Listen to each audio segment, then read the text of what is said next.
Subscribe करें हमारे YouTube channel साधना gold को और पाएं वीडियोस सबसे पहले। बेल आइकन दबाना ना भूलें। राजा परीक्षित प्रश्न करते हैं, प्रभु ये हिरण्याक्ष कौन था? ये दैत्य कौन था जिसने हमारी पृथ्वी को तकिया बनाकर रखा हुआ था? तो सुखदेव जी कहते हैं, राजन ये दैत्य कोई और नहीं, हमारे प्रकांड विद्वान ऋषि कश्यप जी का पुत्र है। माता दिति के हट के कारण ऐसे पुत्रों का जन्म हुआ। जब ये गर्भ में थे, एक तो ये 100 वर्ष तक गर्भ में रहे, 100 वर्ष तक जब तक ये गर्भ में रहे तब तक इस पृथ्वी पर कोई शुभ कार्य अच्छे से हो ही नहीं पाया। जब गर्भ में रहकर इतना उत्पाती थे तो गर्भ से बाहर आकर ये कैसे रहे होंगे?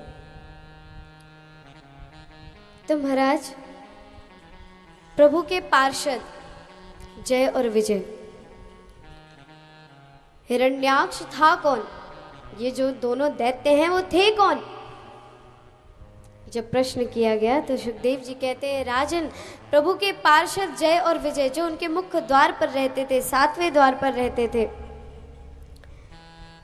एक दिन वहां हमारे सनकादि ऋषि भ्रमण करने गए, प्रभु का दर्शन करने गए, तो इन्होंने द्वार पर ही रोक लिया कि नहीं, अभी प्रभु शयन कर रहे हैं, अभी आप उनसे नहीं मिल सकते।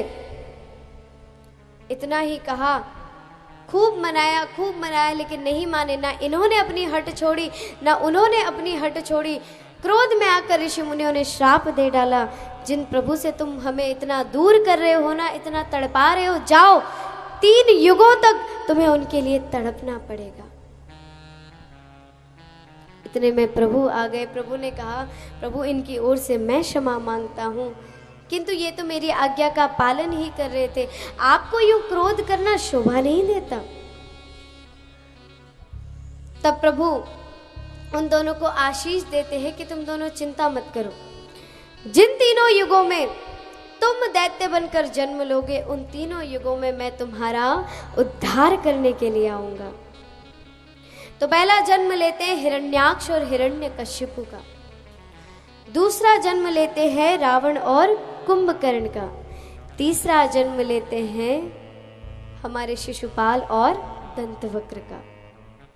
तो इन तीनों के लिए प्रभु अलग अलग रूप धारण करके वरदान जो दिया है उसे पूर्ण तो करना है, कैसे भी ना कैसे सफल बनाना है। तो इनका वरदान व्यर्थ ना जाए, उसे पूर्ण करने के लिए प्रभु अनेकानेक अवतार लेकर पधारते हैं।